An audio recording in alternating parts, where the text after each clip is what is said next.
학원에서 과학 강의를 28년째 해오고 있는 카오스 학원의 카오스 원장입니다. 재수생 고3 대상으로 입시 컨설팅을 하거나 입시 도움을 주고 있는 사람이기도 합니다. 성적이 잘 나오는 아이들의 가장 큰 공통점은 뭐냐면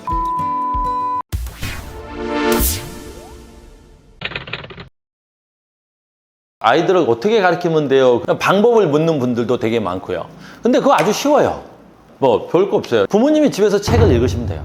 학생이 올 때쯤 돼가지고 책 보고 계세요.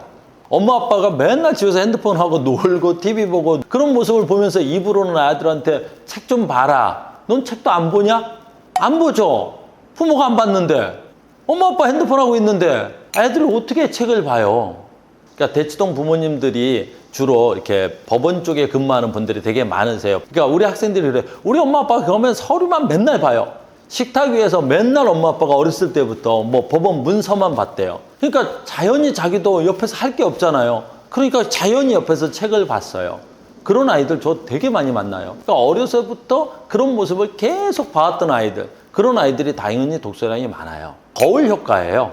책을 읽히고 싶다면 부모님들이 그 아이 앞에서 항상 읽는 모습을 보여주는 게 가장 빠른 공부법입니다. 그럼 우리 애는 책을 안 봐요. 그러면 저는 이런 얘기도 해요. 만화책이라도 갖다 주십시오. 왜냐하면 처음부터 텍스트가 좀 힘들면 그림이 있는 만화책부터 조금씩 해서 그림이 점점 줄고 텍스트가 점점 느는 그런 식으로 해서 독서량을 늘리는 게 가장 좋다고 생각하고요. 그러니까 독서량만 있으면 성적이 상승하는 건 당연히 높아질 수밖에 없습니다. 과학이 쉬우려면 용어가 쉬워야 돼요. 과학적인 용어를 정확하게 알면 과학은 굉장히 쉬운 공부법이에요. 왜냐하면 어휘력이 딸려서 공부가 안 되는 경우가 많거든요. 등 속도, 등 가속도, 등 온도, 등 온선, 등 앞선, 등 고선 다 아이들이 같은 뜻일까요? 다른 뜻일까요? 물어보면 애들은 다 헷갈려요. 다 같은 뜻이야.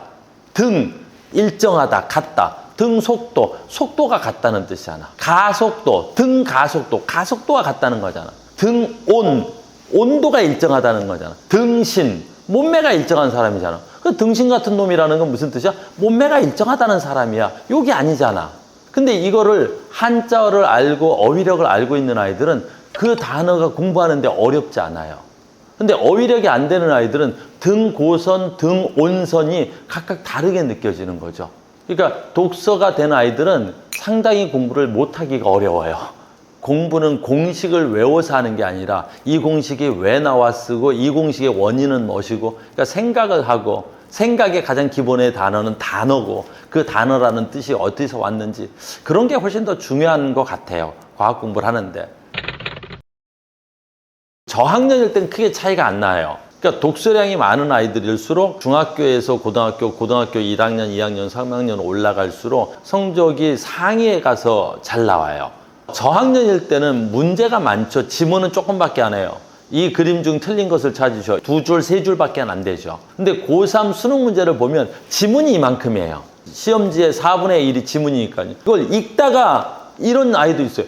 선생님, 이 문제의 질문이 뭐예요? 라고 묻는 애들도 상당히 많아요. 그럴 때는 제가 아이들한테 생물이나 화학을 가르치는 게 아니라 지문 분석을 해주고 있을 때가 상당히 많아요. 그런 아이들이 성적을 잘 받기는 좀 어렵죠. 그래서 성적을 잘 받기 위한 가장 기본적인 학습을 물으신다면 아주 어려서부터 책을 좀 많이 읽히는 게 가장 좋다라고 생각이 들어요.